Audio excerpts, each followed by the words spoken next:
Subscribe now and press the bell icon. Never miss an update. Hey everyone, welcome to my channel physics by Saurabh sir. लेके आ गया हूँ आज एक और लेक्चर। यार आज का लेक्चर बहुत ज्यादा इंटरेस्टिंग होने वाला है।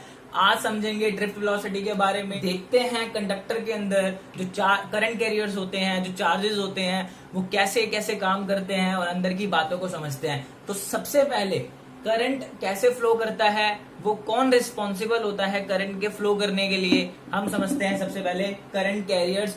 आपको पता है हमारे मैटर की तीन स्टेट, जो बेसिक तीन स्टेट्स होती हैं, सॉलिड, लिक्विड और गैस।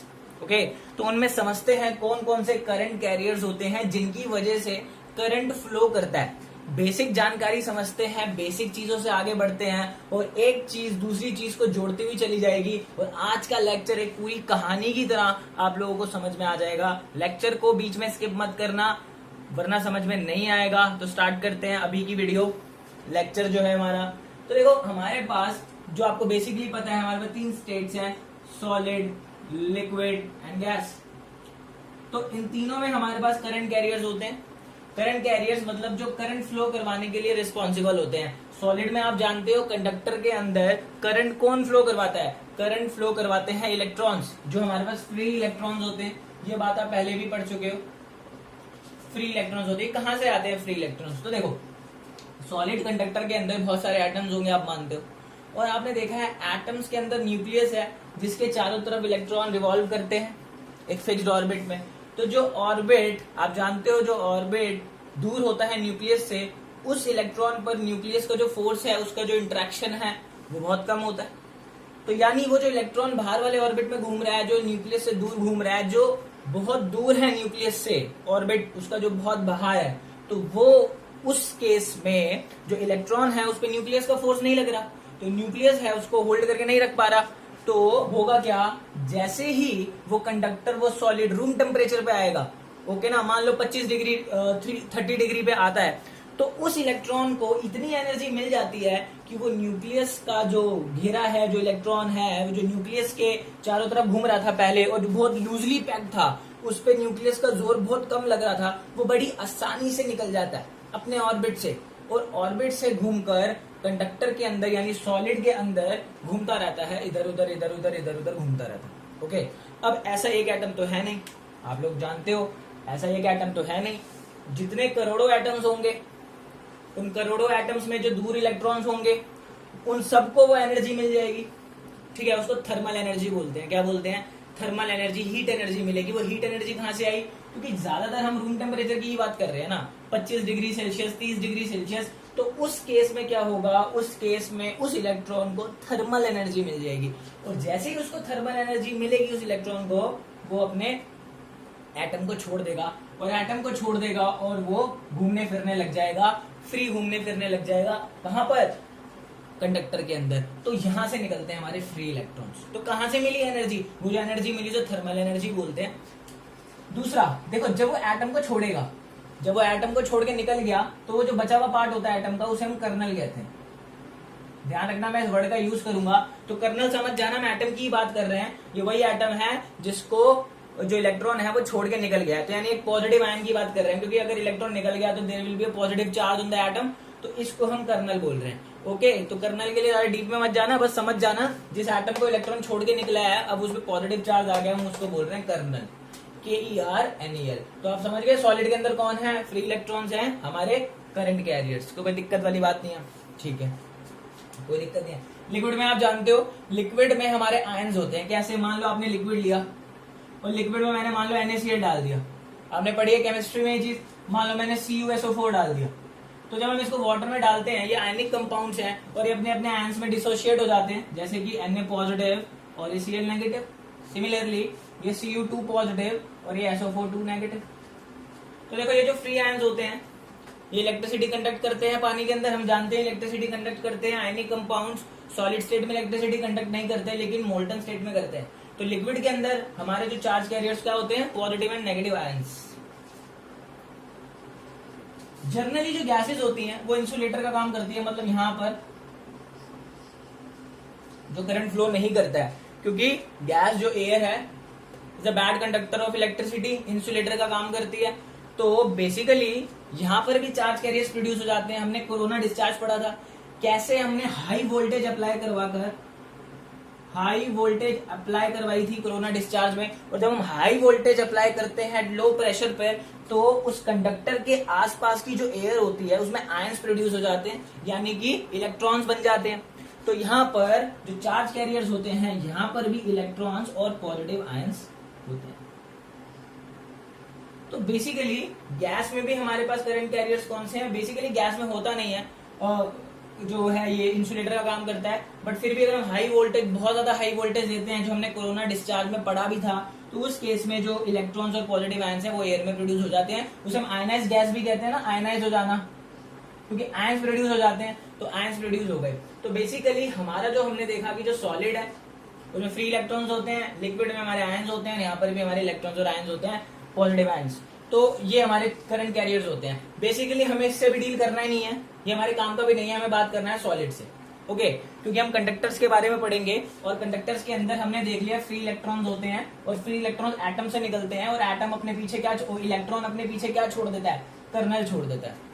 ओके, अब ऐसे ही कई सारे एटम है, तो कई सारे फ्री इलेक्ट्रॉन्स कंडक्टर के अंदर नाच रहे हैं, घूम रहे हैं, फिर रहे हैं, एंजॉय कर रहे हैं, इधर उधर घूम रहे हैं। ये मैं रूम टेम्परेचर की बात कर रहा हूँ, ठीक है। और जो रूम टेम्परेचर पे उनको एनर्जी मिली है उसको बोलते हैं थर्मल एनर्जी, और जिस वेलोसिटी से वो घूम रहे हैं, नाच रहे हैं, उसको बोलते हैं थर्मल वेलोसिटी। ओके, ठीक है। तो इतना बेसिक आपको क्लियर हो गया। उसको थर्मल क्यों कह रहे हैं? क्योंकि जैसे ही वो रूम टेम्परेचर पे आएगा उसको इतनी एनर्जी मिल जाएगी कि वो अपने एटम को छोड़ दे, कर्नल बन जाए, और वो इलेक्ट्रॉन वहां से निकल जाए, और वो थर्मल वेलोसिटी से कंडक्टर के अंदर नाचता रहे। ये बेसिक कहानी समझ में आ गई। अब इस कहानी के अगले पोर्शन पे, अगले सीन की तरफ बढ़ते हैं। एक सिंपल सा सवाल याद है, हमने जब इलेक्ट्रोस्टैट्स पढ़ा था, तो देखो क्या देखा था हमने इलेक्ट्रोस्टैट्स के अंदर। मान लो ये हमारे पास कंडक्टर है, ओके, कंडक्टर है, अब इसमें फ्री इलेक्ट्रॉन्स तो होंगे, ऑफ कोर्स सी बात है। मान लो मैंने यहाँ इलेक्ट्रिक फील्ड अप्लाई करवा दी, मैंने एक्सटर्नल इलेक्ट्रिक फील्ड अप्लाई करवा दी, मैं उसको बोलता हूँ ई एक्सटर्नल। तो होगा क्या, इसके अंदर जो फ्री इलेक्ट्रॉन्स होंगे उनके ऊपर फोर्स लगेगी, ये आप जानते हो। तो फोर्स कहाँ लगेगी? देखो, जो इलेक्ट्रिक फील्ड होती है वो पॉजिटिव टू नेगेटिव है। ये बात एक चीज याद रखना, जिंदगी में काम आएगी। इलेक्ट्रिक फील्ड कहाँ है? डायरेक्शन, मैंने एरो इधर बनाया तो of course positive to negative होगा, तो इस तरफ पॉजिटिव होगा, इस तरफ नेगेटिव होगा। तो अब इसके अंदर जो इलेक्ट्रॉन्स है उन पे फोर्स कहाँ लगेगा? इधर तो लग नहीं सकता, क्योंकि इधर तो नेगेटिव ऑलरेडी है, तो नेगेटिव नेगेटिव की तरफ तो जाएगा नहीं, नेगेटिव पॉजिटिव की तरफ आएगा। तो जैसे ही मैं इलेक्ट्रिक फील्ड लगाता हूं तो नेगेटिव नेगेटिव नेगेटिव नेगेटिव इधर आ जाएगा, पॉजिटिव पॉजिटिव पॉजिटिव पॉजिटिव इधर इंड्यूस हो जाएगा। ओके, तो जब ये हो जाता था तो हम क्या बोलते थे? एक इंटरनल इलेक्ट्रिक फील्ड आ जाएगी, यहां पर जो इंड्यूस होगी, तो हम क्या बोलते थे? ये एक्सटर्नल और ये जो इंड्यूस है कंडक्टर के अंदर, ये दोनों बराबर हो जाती है। तो जो नेट इलेक्ट्रिक फील्ड क्या हो जाएगी? वो जीरो हो जाएगी। तो नेट इलेक्ट्रिक फील्ड क्या हो गई? इलेक्ट्रिक फील्ड लगाई, उतनी इंड्यूस हो गई, इलेक्ट्रिक नेट जीरो हो गया। तो हम यही तो पढ़ते आए थे, कंडक्टर के अंदर इलेक्ट्रिक फील्ड थी नहीं, तो हमने क्या बोला था? इलेक्ट्रोस्टैटिक कंडीशंस में नेट इलेक्ट्रिक फील्ड जीरो होता है। ये कहानी हमने देख ली, इलेक्ट्रिक फील्ड जीरो है, अप्लाई कर दिया, फिर भी नेट इलेक्ट्रिक फील्ड हमारी जीरो आ रही है। ये कहानी क्लियर हो गई। ये कहानी थी इलेक्ट्रोस्टैट्स के अंदर। ओके, तो होप करता हूं बात समझ में आ गई होगी। मैंने इलेक्ट्रिक फील्ड लगाई, इलेक्ट्रिक फील्ड कहां लगती है? Positive to negative. अब जो कंडक्टर होंगे वो उसके अपोजिट एक्यूमुलेट हो जाएंगे charge, negative charge electric field के अपोजिट एक्यूमुलेट हो जाता है, पॉजिटिव चार्ज डायरेक्शन में एक्यूमुलेट हो जाता है।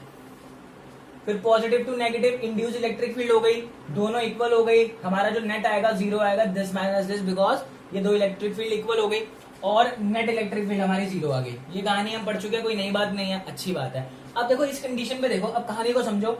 इस कंडीशन पे जब नेट इलेक्ट्रिक फील्ड जीरो है, इलेक्ट्रोस्टैटिक कंडीशन पे जब नेट इलेक्ट्रिक फील्ड जीरो है, क्या मान लो ये आयरन का रॉड है, क्या अंदर इलेक्ट्रिक जो इलेक्ट्रॉन्स है वो मूव कर रहे होंगे? जो इलेक्ट्रॉन्स हैं वो मूव कर रहे होंगे?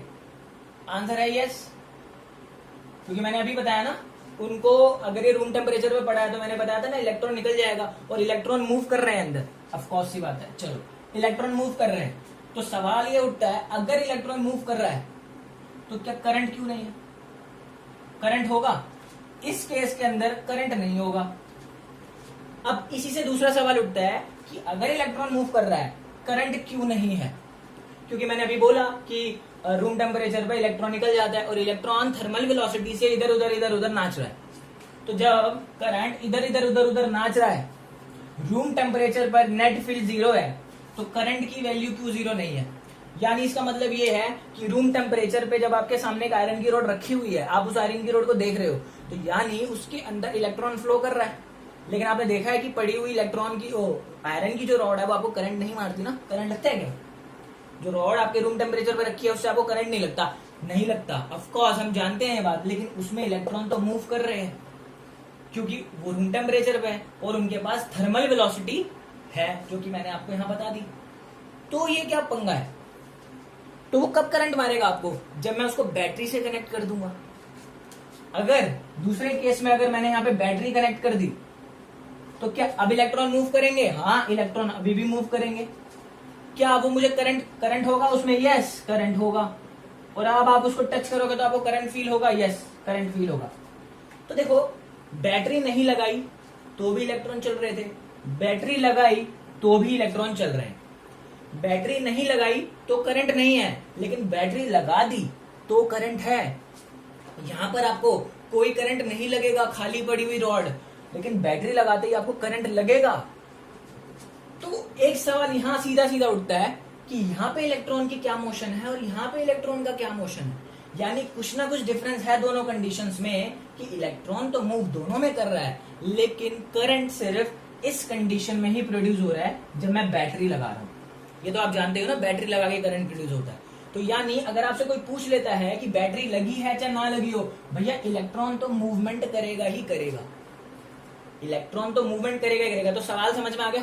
तो ये लॉजिक हमें समझना है कि बैटरी लगाने से ऐसा क्या होता है कि करंट प्रोड्यूस हो जाता है, और बैटरी बिना लगाए भी इलेक्ट्रॉन मूव कर रहा है लेकिन करंट नहीं बन रहा है अभी भी। तो यानी कुछ ना कुछ गड़बड़ है। अब उसी चीज को अंदर समझते हैं। ओके, तो पहले हम समझते हैं जब हमने बैटरी को नहीं लगाया हुआ, तो जब हमारे पास नेट इलेक्ट्रिक फील्ड 0 है, तो अब हम अपने आप को छोटा करते हैं और इसके अंदर चलते हैं। अब हम अपने आप को छोटा कर चुके हैं और अब इस कंडक्टर के अंदर आ गया, मान लो ये वो कंडक्टर है और हम इसके अंदर आ चुके हैं। तो अब आप क्या देख रहे हो? अब आप देख रहे हो यहाँ पर बहुत सारे कर्नल्स हैं। कर्नल्स को अभी इग्नोर कर दो, अभी आप देखो कुछ इलेक्ट्रॉन्स हैं। मान लो मैं 5 से 6 इलेक्ट्रॉन्स ले लेता हूँ एग्जाम्पल के लिए, और वो इलेक्ट्रॉन्स यहाँ पर नाच रहे हैं। मैंने देखा एक इलेक्ट्रॉन को वो इधर जा रहा है विद थर्मल वेलोसिटी 1, क्योंकि इसके पास कोई दूसरी वेलोसिटी है भी नहीं, वो थर्मल वेलोसिटी से इधर जा रहा है u1, let's say it's u1। Electron जो है, दूसरा इलेक्ट्रॉन इधर जा रहा है विद u2, तीसरा इलेक्ट्रॉन इधर जा रहा है विद u3। मैं 5 इलेक्ट्रॉन ले लेता हूं u4, ये सारे वेलोसिटी से भाग रहे हैं, और ये u5। तो ये जो थर्मल वेलोसिटी है इसकी वैल्यू बहुत ज्यादा होती है, द ऑर्डर ऑफ 10 की पावर 5। ये जो जिस वेलोसिटी से भाग रहे हैं ना, u1, u2, u3, u4, u5, ये जो ओवरऑल ये जो वेलोसिटी है, ये आसपास 10 की पावर 4, 10 की पावर 5 के आसपास से ये जो है इलेक्ट्रॉन्स भाग रहे होते हैं।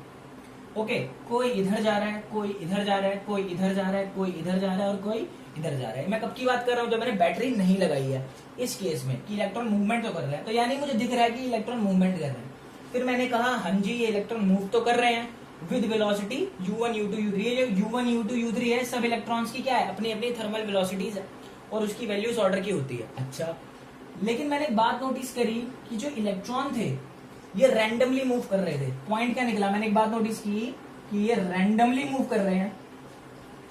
ठीक है, तो रैंडमली मूव करने का क्या मतलब है आप समझो।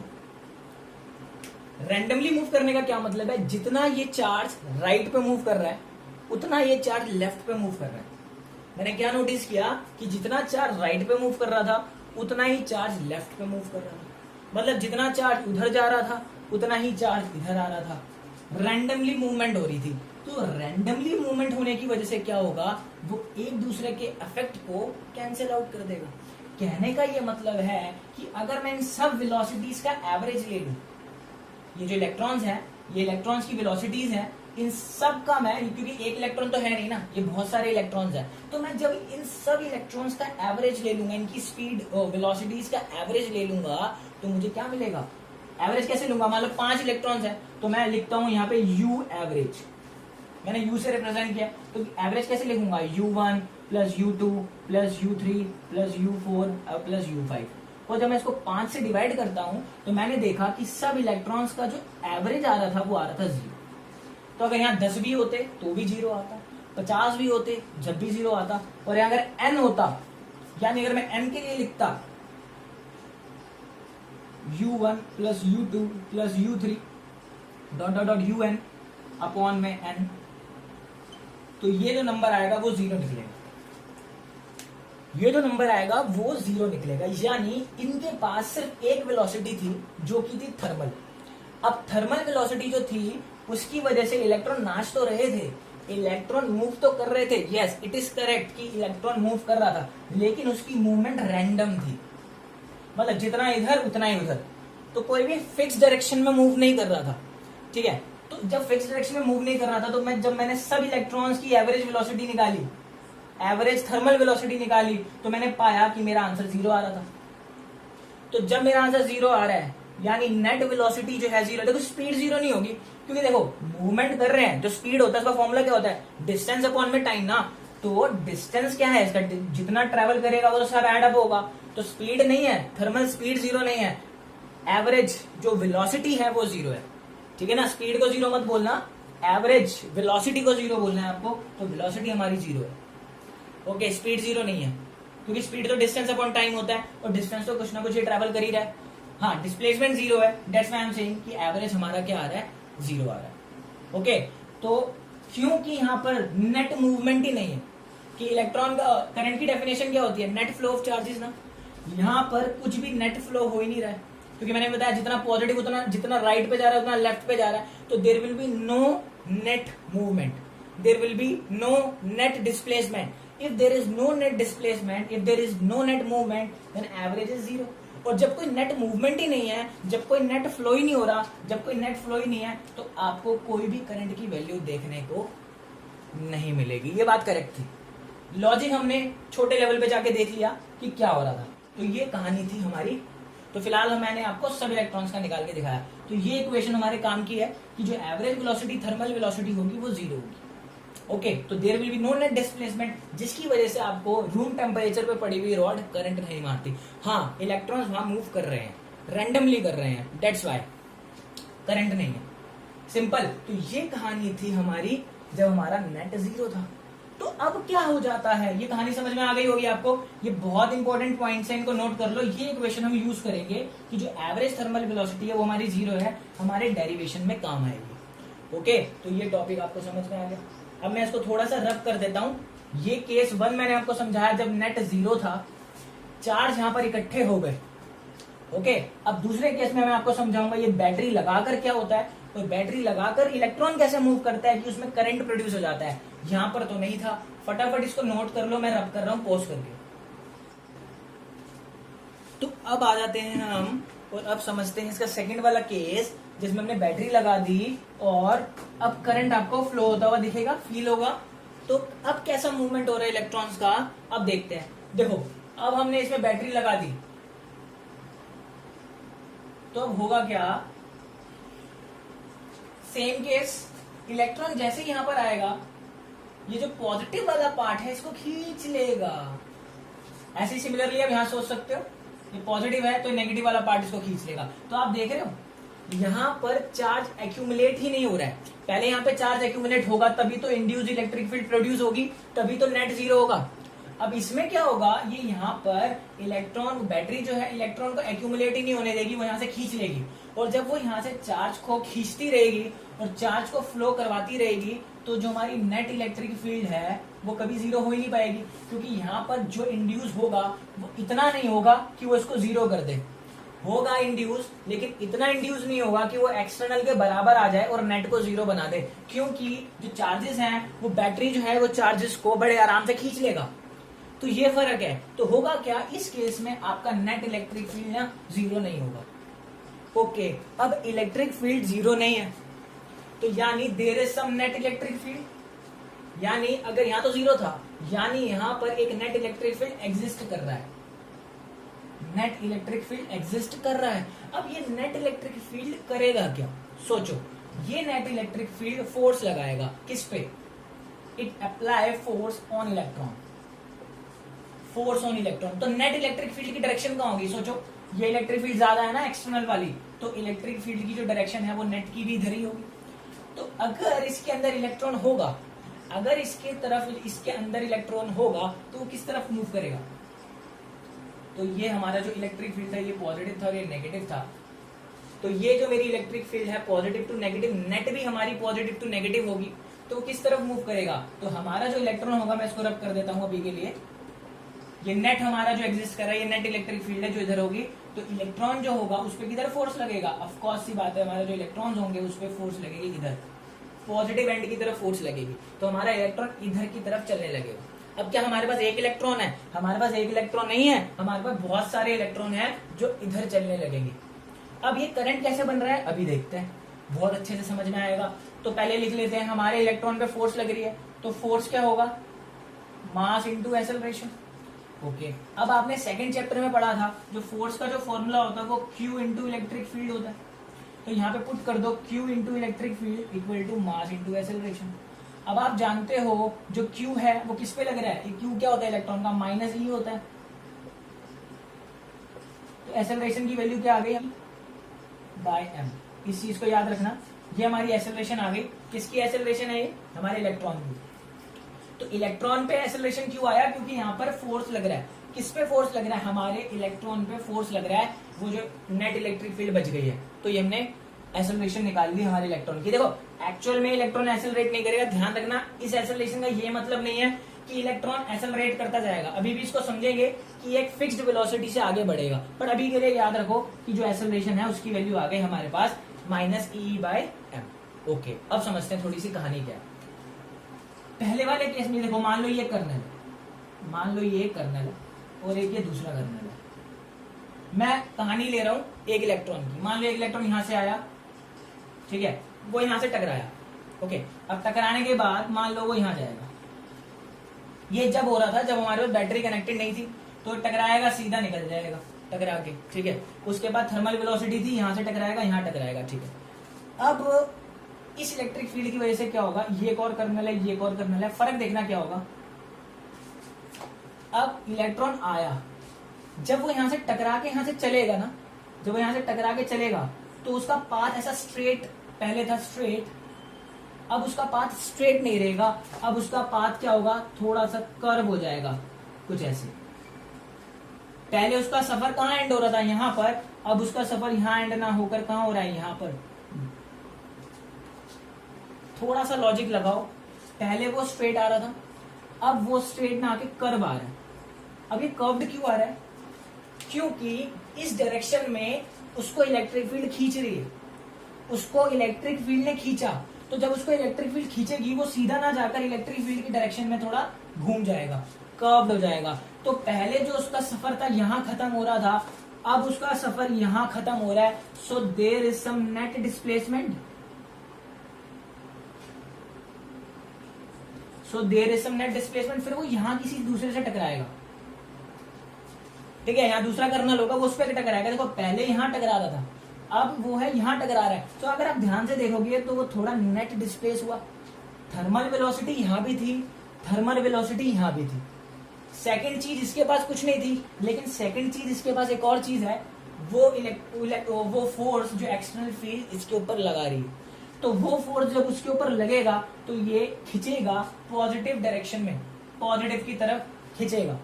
तो ये जो खिंचना है, ये खिसकना है, इसको बोलते हैं ड्रिफ्ट हो जाना। इलेक्ट्रॉन ड्रिफ्ट कर गया। और एक बात बताओ, जब इलेक्ट्रॉन ड्रिफ्ट करेगा तो किसी ना किसी वेलोसिटी से ड्रिफ्ट करेगा, तो उस वेलोसिटी को हम बोलते हैं ड्रिफ्ट वेलोसिटी। उस वेलोसिटी को हम क्या बोलते हैं? Drift velocity. पहले थर्मल स्पीड इसके पास, थर्मल वेलोसिटी इसके पास भी थी, थर्मल वेलोसिटी इसके पास भी थी। सेकंड चीज इसके पास कुछ नहीं था, लेकिन सेकंड चीज इसके पास थी। वो क्या थी? जो इस पे फोर्स लग रही है, ठीक है। तो इस फोर्स ने इसको खींचा, तो यानी इस फोर्स ने इसको थोड़ा सा ड्रिफ्ट करवा दिया अपनी तरफ। अब एक बात बताओ, क्या अकेला इलेक्ट्रॉन ड्रिफ्ट होगा? जी नहीं, सारे इलेक्ट्रॉन कुछ ना कुछ ड्रिफ्ट करेंगे पॉजिटिव की तरफ, सारे इलेक्ट्रॉन ड्रिफ्ट करेंगे पॉजिटिव की तरफ, ठीक है। फिर यहां से टकरा के फिर ये थोड़ा सा और ड्रिफ्ट करेगा, लेकिन सेम डायरेक्शन में करेगा। तो सारे के सारे जो इलेक्ट्रॉन्स हैं वो एक ही डायरेक्शन में ड्रिफ्ट हो रहे हैं। ड्रिफ्ट मतलब खिसकना ना, तो समझ रहे हो ना ड्रिफ्ट वर्ड क्यों यूज किया गया हमारे डेरिवेशन में। ड्रिफ्ट वर्ड इसलिए यूज किया गया क्योंकि जो इलेक्ट्रॉन था वो थोड़ा सा ड्रिफ्ट हो रहा था। जो हमारा इलेक्ट्रॉन था वो थोड़ा सा ड्रिफ्ट हो रहा है, और एक इलेक्ट्रॉन नहीं हो रहा है, वो सारे इलेक्ट्रॉन कुछ ना कुछ ड्रिफ्ट होते जा रहे हैं पॉजिटिव की तरफ, यानी अपोजिट टू अप्लाइड इलेक्ट्रिक और नेट इलेक्ट्रिक फील्ड। ठीक है, तो there is some net displacement, और जब नेट डिस्प्लेसमेंट है तो there will be drift velocity. तो वो ड्रिफ्ट हो गया ना, तो ड्रिफ्ट हुआ तो किसी वेलोसिटी से ड्रिफ्ट हुआ होगा, उस वेलोसिटी का नाम है ड्रिफ्ट वेलोसिटी। ठीक है, तो एक बात बताओ, थर्मल इसके पास भी था, थर्मल इसके पास भी था, तो इस केस में करंट नहीं है, तो इस केस में करंट किसकी वजह से आया होगा? जो चीज एक्स्ट्रा मिली, और कौन सी चीज एक्स्ट्रा मिली इस वाले इलेक्ट्रॉन को? Drift velocity.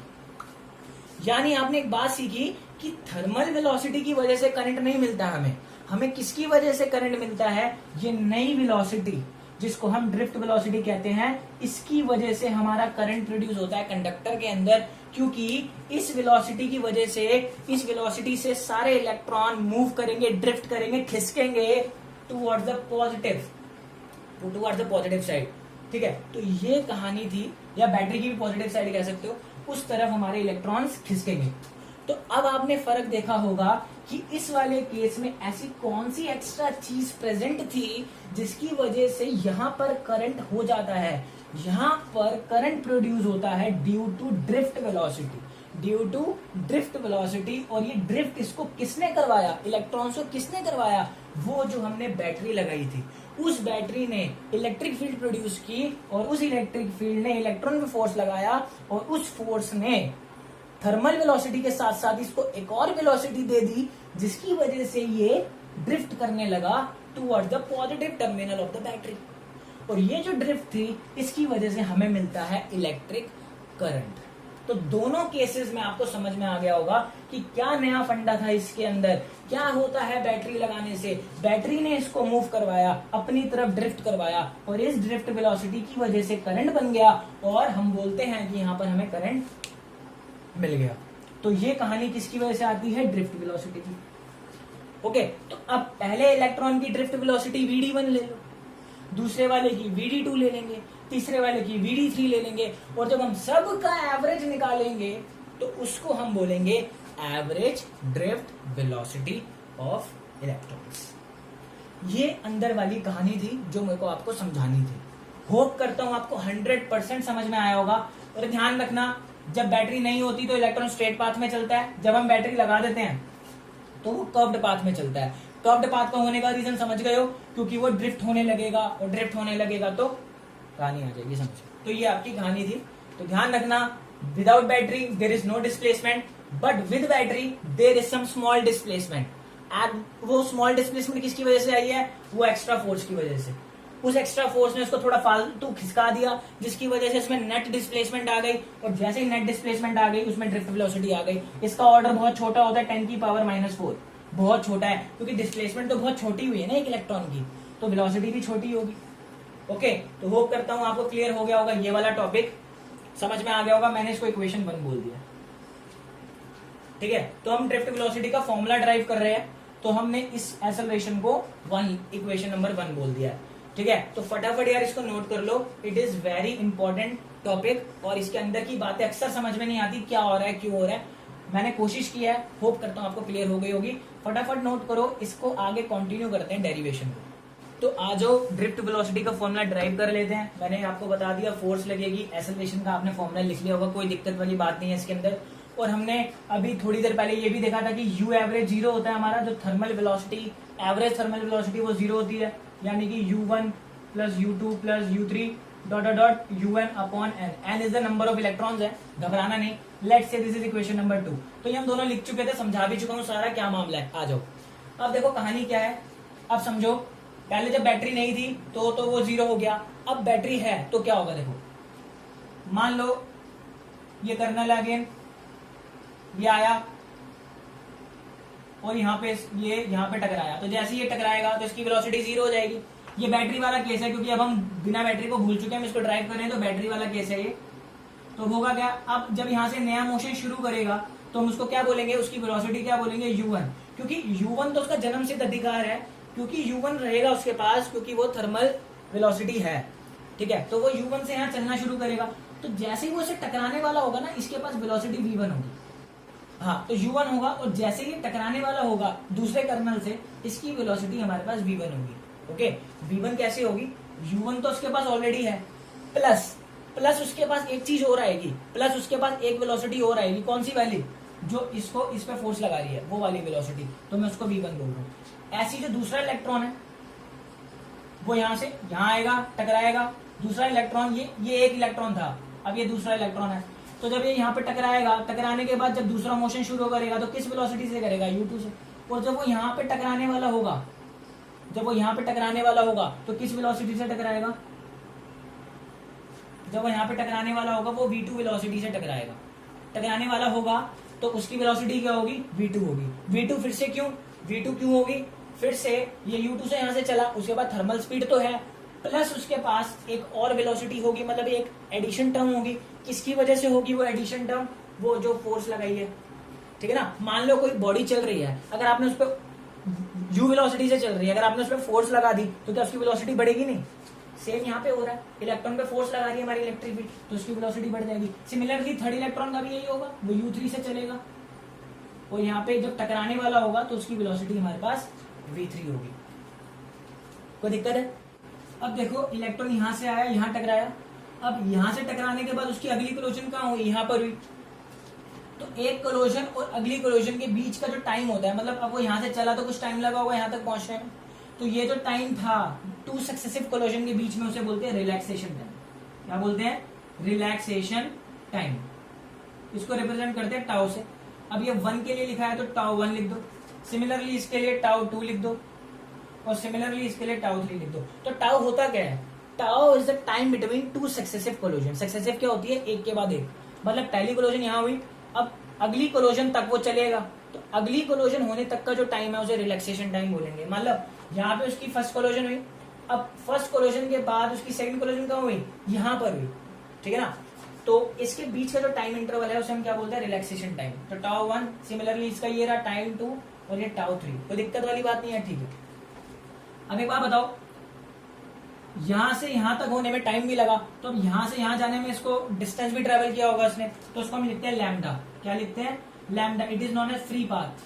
क्या बोलते हैं इसको, फ्री पाथ। तो रिलैक्सेशन टाइम क्या होता है, relaxation time is the time interval between two successive collision. ऐसे ही फ्री पाथ क्या होता है, distance travel by the electron between two successive collision. तो ये पहली कोलिजन, ये दूसरी कोलिजन, तो दोनों कोलिजन के बीच में उसने कितना डिस्टेंस ट्रेवल किया, ये, उसे बोलते हैं फ्री पाथ। तो उसको बोल देंगे लैम्डा 1, इसको बोल देंगे लैम्डा 2, और इसको बोल देंगे लैम्डा 3। कोई दिक्कत तो नहीं है। तो घबराना मत, फिर भी रिलैक्सेशन टाइम या फ्री पाथ लिखा हुआ दिख जाए तो घबराने की जरूरत नहीं है।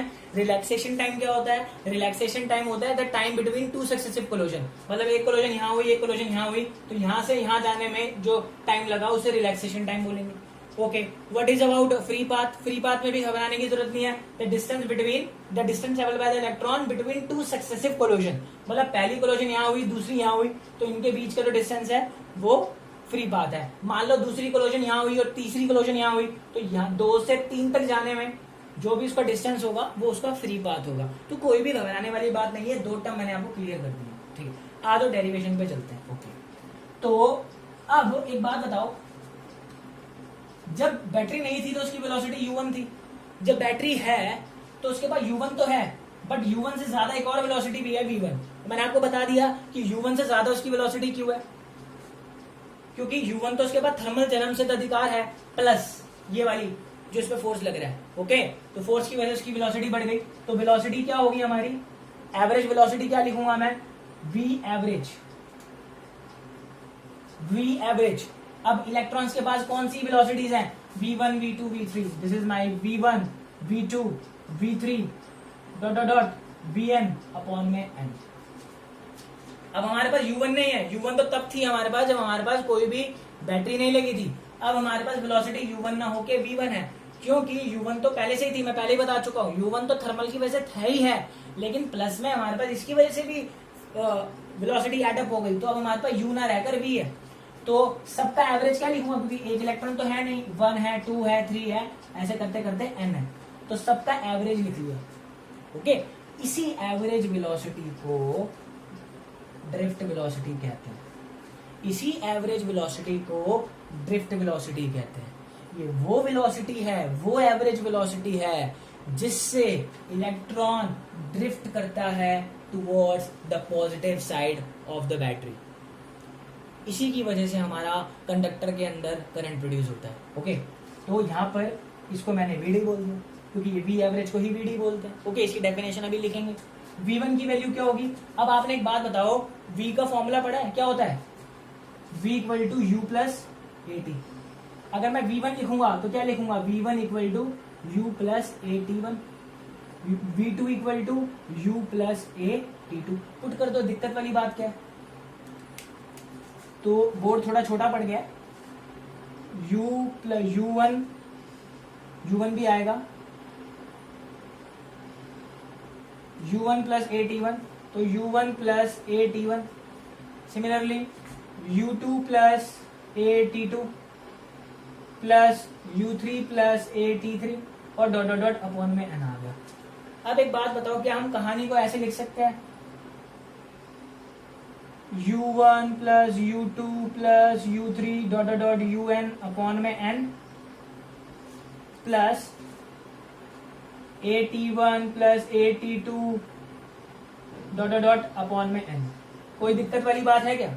कोई दिक्कत वाली बात नहीं है। ये U1 U2 U3 जितने भी थे उनको अलग कर लिया n के साथ, और AT1 AT2 AT3 dot dot dot ATN को n के साथ अलग कर लिया। इतना समझ में आ गया? बेसिक मैथमेटिक्स लगा रहा हूँ, कोई दिक्कत वाली बात नहीं है। ध्यान से देख लो, जो नोट करना है कर लो। मैं ये वाला पार्ट जो मैंने कंसीडर किया है मैं उसको मिटा रहा हूं।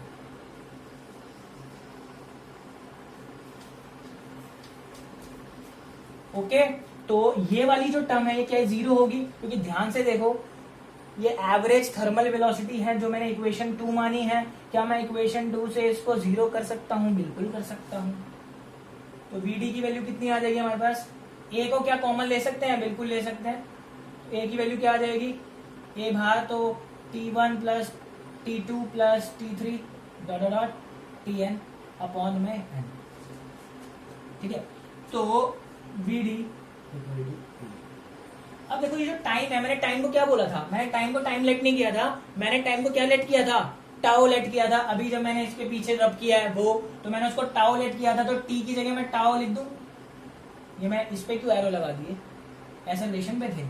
तो tau 1 plus tau 2 plus tau 3 plus tau n upon में n। तो घबराने की जरूरत नहीं है, ये टाइम है। और टॉ भी मैंने क्या समझाया था? Relaxation time. तो मैंने टाइम को टी लेट नहीं किया है, मैंने टाइम को क्या लेट किया है? टाउ लेट किया है, द रिलैक्सेशन टाइम। ओके, तो वो दो कोलिजन के बीच का जो टाइम था ये वही टाइम तो है। ओके, तो ये हमारा आ गया टाउ। अब एक बात बताओ, टाउ 1 एक इलेक्ट्रॉन का, टाउ 2 दूसरे इलेक्ट्रॉन का, टाउ 3 तीसरे इलेक्ट्रॉन का, सबको ऐड करके जब मैं n से डिवाइड करूंगा तो मुझे क्या मिलेगा?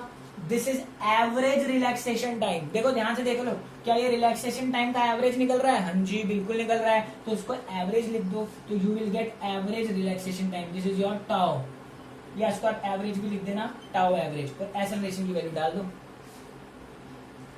Minus E by M tau average. तो ये हमारा रिलेशनशिप आ गया है, या फिर हमारा ड्रिफ्ट वेलोसिटी का फॉर्मूला आ गया है। ड्रिफ्ट वेलोसिटी का फॉर्मूला क्या होगा? Minus E by M tau average. तो ध्यान रखिए, घबराने की जरूरत नहीं है। टाइम को टाउ लिया है मैंने, इसलिए चेंज कर दिया, और ये एवरेज रिलैक्सेशन टाइम है। तो एवरेज रिलैक्सेशन टाइम आ गया टाउ एवरेज, और यहाँ ए की वैल्यू डाल दी, minus E by M tau average. Okay, तो ये होता है हमारा ड्रिफ्ट वेलोसिटी। अब नेगेटिव साइन क्या इंडिकेट कर रहा है? नेगेटिव साइन इंडिकेट कर रहा है, देखो इलेक्ट्रिक फील्ड कहाँ है? यहाँ है। और इलेक्ट्रॉन किधर ड्रिफ्ट कर रहा है? यहाँ ड्रिफ्ट कर रहा है। So there will be opposite direction, और अपोजिट डायरेक्शन की वजह से क्या मिलेगा? नेगेटिव मिलेगा। तो दिस इज माई आंसर। तो ये हमारा फॉर्मूला होता है। डेरिवेशन छोटी सी है, लेकिन अंदर की जो बातें होती है, जो गहराइयां होती है ना, उनको समझना बहुत जरूरी होता है। चाहता तो डायरेक्ट V1 V2 लेके करा सकता था, कोई दिक्कत वाली बात नहीं थी, लेकिन V1 V2 कैसे आ रहा है, क्यों आ रहा है, ये सारी चीजें जो गहराइयां होती हैं फिजिक्स की, वो आप लोगों को पता होनी बहुत जरूरी है, तभी मजा आता है पढ़ने में। तो ये होती है गहराइयां। तो गहराइयों को समझते हुए हमने डेरिवेशन कंप्लीट कर लिया है। होप करता हूँ डेरिवेशन क्लियर हुआ होगा। बैक में जाना, नहीं समझ में आया 2 बार देखना, 3 बार देखना, बिल्कुल क्लियर हो जाएगा, 100% गारंटी है। और ये इंपॉर्टेंट है, फॉर्मूला भी इंपॉर्टेंट है। ओके, तो अब ड्रिफ्ट वेलोसिटी की हमारे पास डेफिनेशन लिख लो आप। तो ड्रिफ्ट वेलोसिटी बेसिकली होती क्या है? तो drift velocity is defined as the average velocity. Drift velocity is defined as the average velocity with which the free electrons get drifted towards the positive end of the conductor under the influence of an external electric field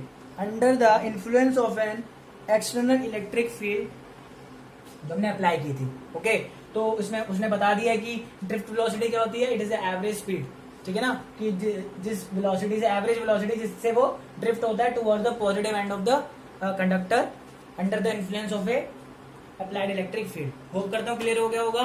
definition clear है ना। It is ये average, इसको definition बोला उन्होंने, ये वो velocity average है जिससे वो ड्रिफ्ट करता है, ठीक है ना। तो ये आ गया हमारे पास ड्रिफ्ट। इसी की वजह से करंट होता है हमारे कंडक्टर में। ओके, तो होप करता हूँ आपको क्लियर हो गया होगा टॉपिक। हमारा जो नेक्स्ट वीडियो आएगी उसमें हम करेंगे the relation between the drift velocity and current. तो डेरिवेशंस को कंटिन्यू करेंगे, उसके बाद ओम्स लॉ तक जाएंगे। होप करता हूँ आज का वीडियो लेक्चर क्लियर हुआ होगा आपको। और कोई भी दिक्कत आए मेरे फेसबुक पेज पे जाके पूछ सकते हो यार। वीडियो को लाइक कर दिया करो, शेयर कर दिया करो, मोटिवेशन मिलती है। तब तक के लिए ध्यान रखो अपना। Stay home, stay safe.